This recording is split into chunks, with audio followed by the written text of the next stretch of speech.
Hello, this is Black Country Blokes chewing the fat. Listen. I've been hearing a lot lately about men don't talk, but in my experience, men do talk, just people aren't listening. So it's going to be me and a group of blokes discussing our struggles and victories through life.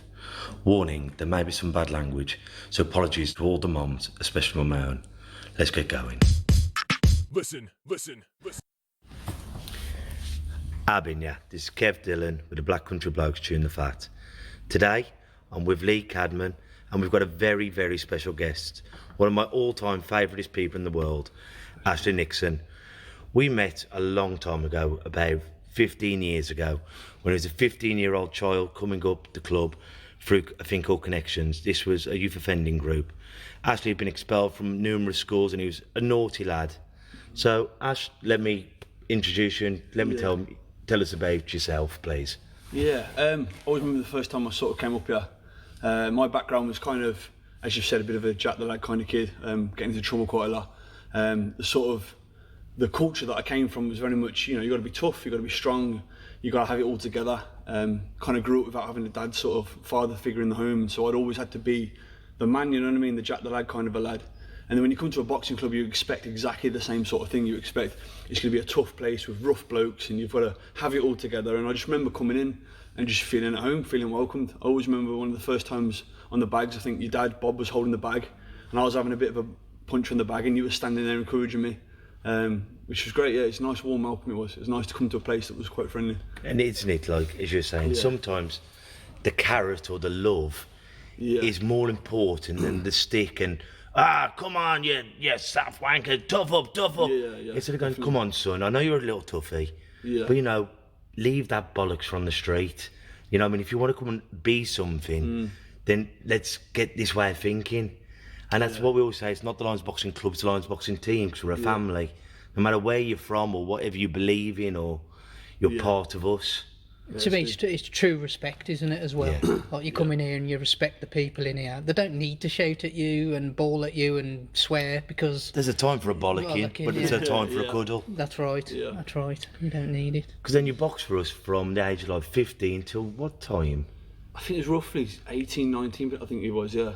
Because you were going to go into the Marines. That's right, yeah. So like I always said, I'm a bit of a Jack the Lad from a kid. I was constantly getting arrested. I'm tall, ginger with big ears. I kind of stood out, you know what I mean, from the crowd sort of thing. So I very early on built reputation and relied on my status and getting into trouble. But when I encountered the Royal Marines and I saw these guys that were... They come up here to do a talk, didn't they? Yeah, that's right, yeah. They come up here and just explain, this is who we are with the Royal Marines, this is kind of what we do, this is what we're about. And something just clicked with me, and I really respected the club being open to just invite those kind of individuals in. And for me, that was it. I was set. That's my way out. That's who I'm going to be. I'm going to become a Royal Marine. I want to go and serve my country and sort my life out. So yeah, I was wide up for it, Lee. And then what happened?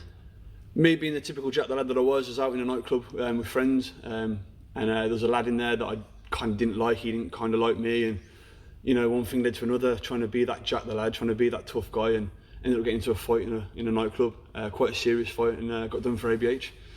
So that was the career kind of out the window, really. But that led you down the wrong path then, because through whatever reason you stopped coming up here, going with the wrong crowd, had one incident. I mean, your life can change on one moment's madness, can't it? Oh yeah. And then you started getting into all the drugs and different gang culture and... That's right. Yeah, so the drugs had always been like sort of the thing on the back burner kind of thing. We all find our masks, our coping mechanisms. We all have that thing that we turn to that gives us, I don't know, a sense of escape from reality kind of thing. And drugs was mine. And so from a young age, 13, 14, it was cannabis, kind of drinking on the weekends, the occasional bit of ecstasy, that sort of thing. And then as you get older, you experiment with a little bit more of this or a little bit more of that, and you go into house parties and to clubs. And I remember from a young age, I learned that the best way to kind of fund my drug habit was to sell drugs. And I love going to a house party and the place would come alive because I had arrived. It wasn't because I had arrived, it's because I was selling what they wanted. You know what I mean? It's what I was providing, what they wanted for the party. People didn't care about who I was, you know what I mean? But that was my mask, that was who I was. And so when the Royal Marines sort of fell through, when I sort of felt a little bit, shame almost really. I broke away from the club, and I don't, remember now how it's kind of happened. But you kind of, that shame kind of, it can grip you, it can take hold of you. And well, a week turns into a month, which turns into a year. Yeah. And then I have so many of the old lads, and I say we never fell out, but I'd left it so long. I felt embarrassed. Coming back, you and, do. And if any of the old lads are listening to this, never feel embarrassed about knocking on the door. Yeah. Because you're once a lion, always a lion. Yeah, I love Oh, this me place. and Ash both prove that as well, don't we? I mean, I went away, not for the same reason. I went away to work, basically. I went away working and didn't come up here for years on end. Still kept in touch with Kev on the odd phone call. But, you know, a good few years ago now, I knocked back on the door and was welcomed with open arms. It's beautiful. Yeah.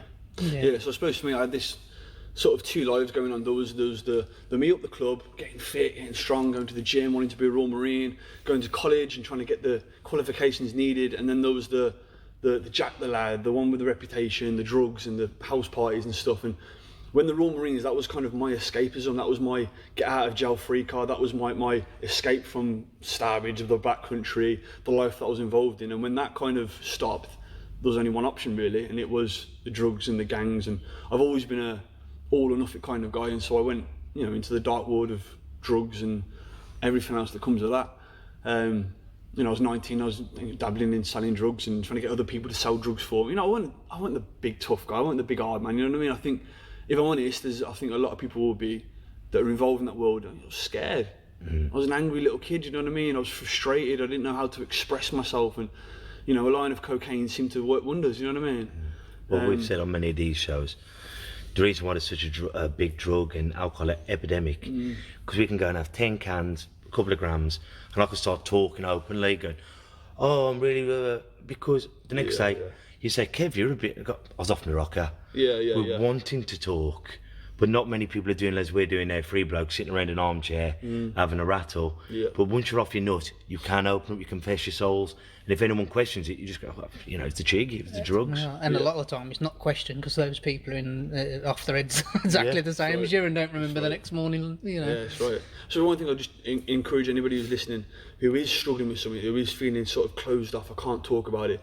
I feel like that all the time. I've had the privilege to share this story quite a lot and to encourage people to open up. And the more I do it, yes, the fear's still there, the anxiety sometimes is still there. We were chatting before this, weren't we, about being, you know, nervous about doing this kind of thing. But the more you do it, you feel empowered and you feel free and you feel in control and you feel so good afterwards because you've spoken. Just to talk about it is so freeing. And if someone mocks you on when you've been vulnerable, they're a prick.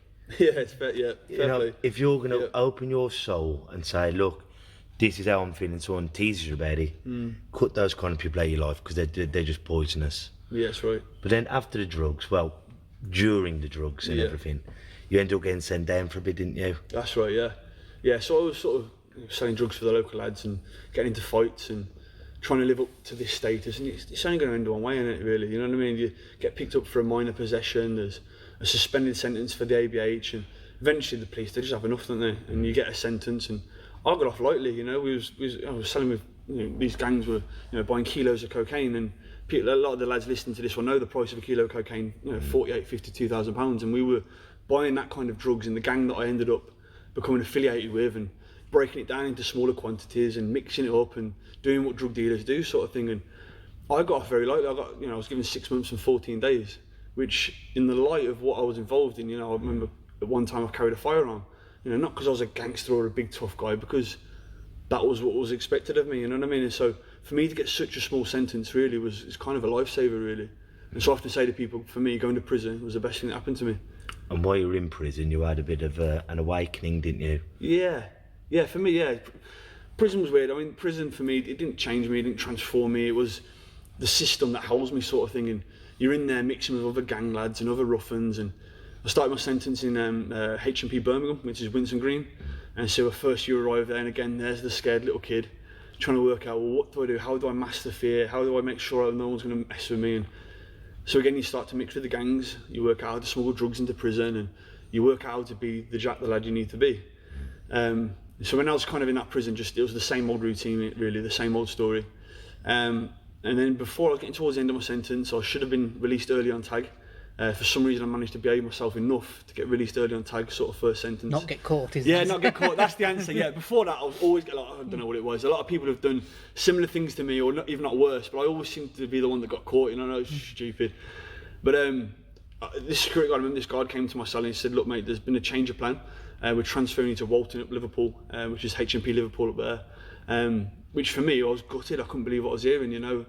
In prison, I don't know if anybody listening knows the prison system. Oftentimes, if you're transferred from one prison to another, your release date can be set back, your paperwork kind of has to catch up, and your regular canteen, the money you get each week, that's kind of put on hold for a bit, and your whole life's it's messed up, really. It's crazy how quickly you become institutionalised and you get used to the system and the comforts of prison. So I found myself being transferred up to the next prison, and again, done the same thing I'd always done. You know, I've got to try and build my status, got to try and make sure no one's going to mess with me. So here I am now, I'm the ginger lad, the tall guy, the big ears, sticks out. Now I've got a black country accent and I'm surrounded by Scousers. And so ever more people, you know, the pressure's there to try and be who I need to be. And so again, I started to sort of borrow tobacco from the gangs in prison. So tobacco is kind of currency, and you have like sort of loan sharks as you would on the outside in prison. And so there's gangs in there, and so you'll borrow a small amount of tobacco one week, and the next week it's called double bubble. You're supposed to pay back twice as much. But obviously my canteen's on hold. Tobacco is the only addiction that I'm allowed, and so I thought the best way to build my status is just borrow tobacco and not pay him back. And so I found someone who I thought I can have him. He's not too tough. So I borrowed some small amount of tobacco from him. The following week he comes up to me and says, "Look, you need to pay up." And so I sort of fobbed him off, basically told him where to go. He sort of disappears, says, "I'm going to go get my cousin." Next thing I know, this big, huge guy comes walking up the ring. I'm, on a corridor of 300 lads. I'm on the 5th landing. And there's this big, huge guy coming towards me. There's a buzz in the prison. Everyone knows what's about to happen, and I am absolutely cacking my pants. Absolutely cacking my pants. And this huge guy comes walking towards me, and I sort of stand there all cocky and arrogant, and he sort of stands next to me.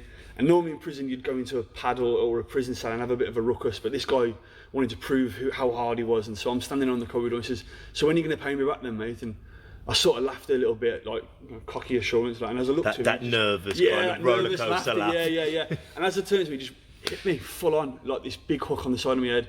And I'm thankful for the years of boxing, because I think I managed to just stay with myself enough. But so this guy's hit me, and I've sort of rocked back a little bit. He's come to hit me again, and I'm thinking that's it. It's just going off. And so I'm trying to throw punches. He's throwing punches, and eventually the security guys jump on him. He gets pinned to the floor. I sort of re-catch my breath a little bit. And as I've turned to the left, the scrawny little cousin was there, and he had a little pop as well, so I have a little go with him as well. Again, the security guys jump on him, and just purely by the fact that the security guards were closer to them than me, I ended up being the last man standing. Like I said, I'm not the tough guy, I'm not a big hard, Billy Big Bollocks or anything. I happened to be the last man standing, and these guys got dragged to the floor. So all of a sudden, my reputation's going through the roof in the prison. All these lads are thinking, how dare he kick off, how dare he rob the Scousers, and all this, that, the other. And so like the security guys then ended up moving them from that wing of the prison to another wing of the prison, to save face for the sake of peace.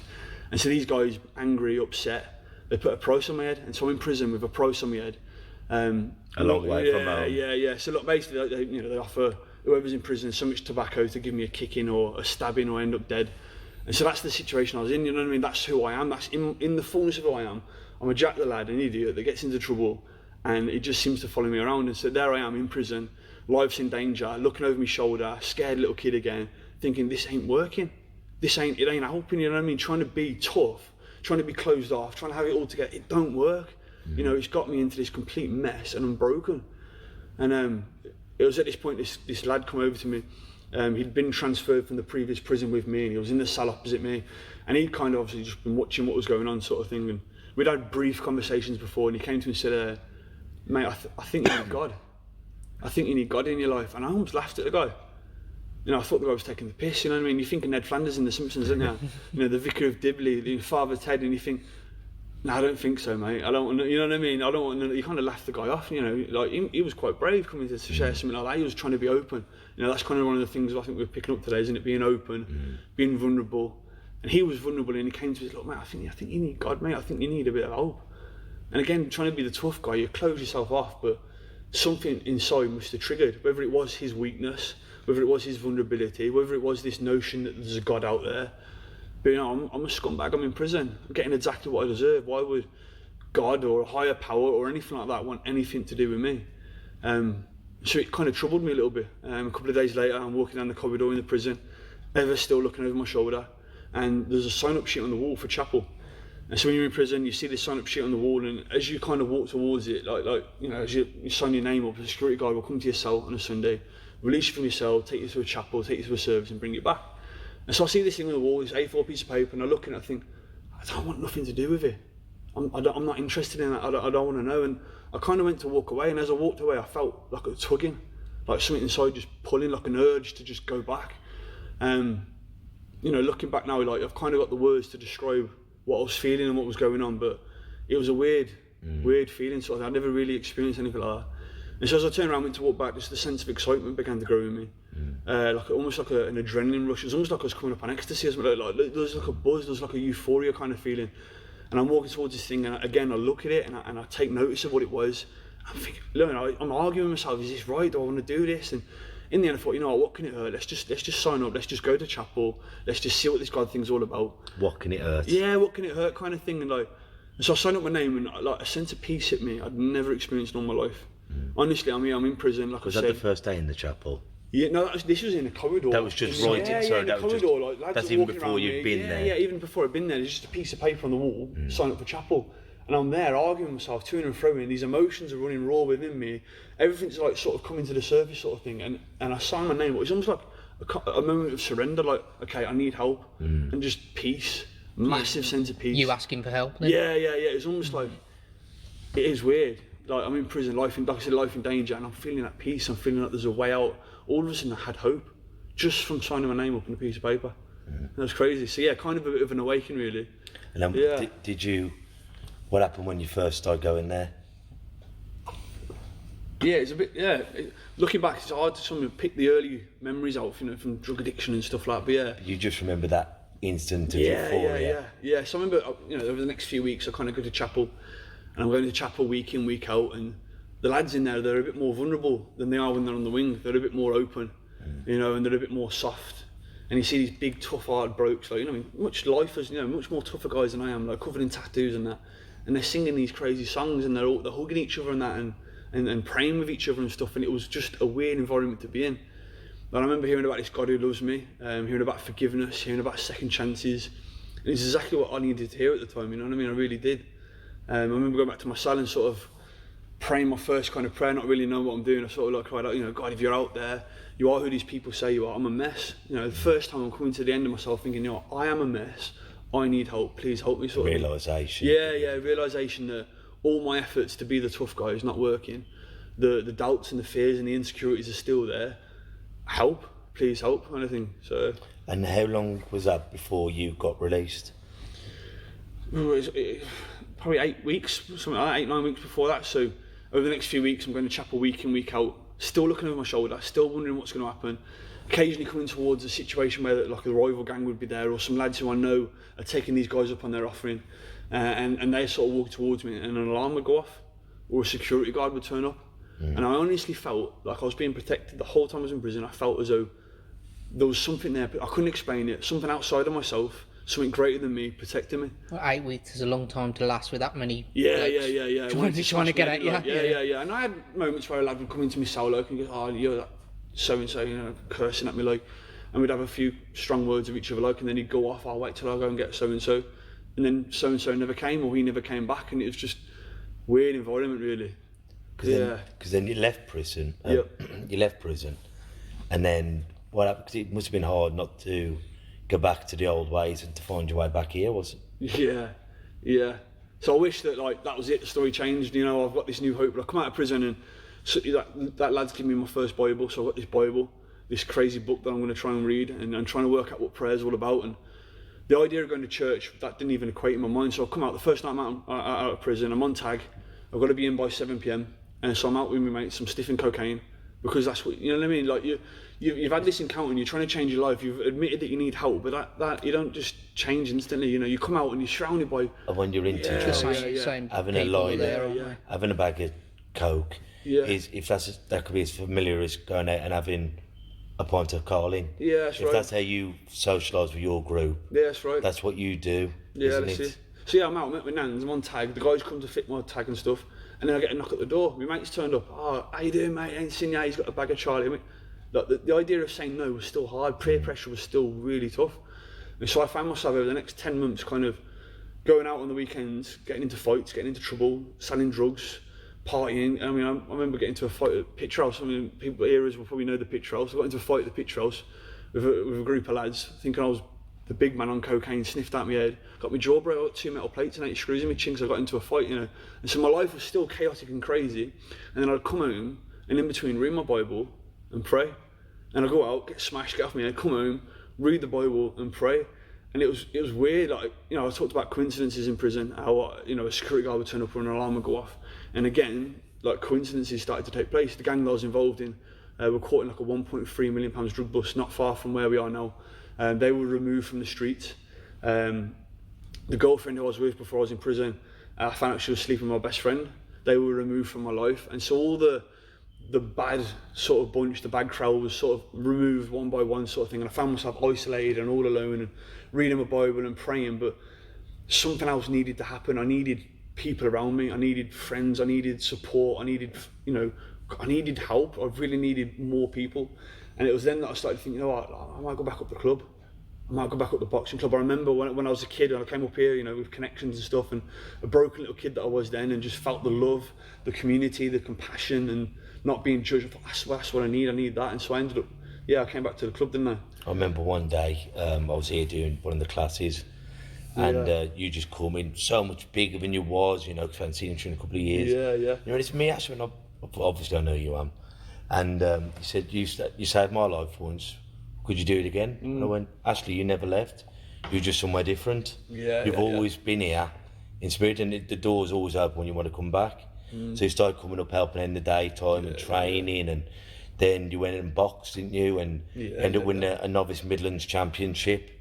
And then I remember one day, and you come over to me, almost like that embarrassed kid, and going, Kev, don't think no less of me. But when I was in prison, I found God.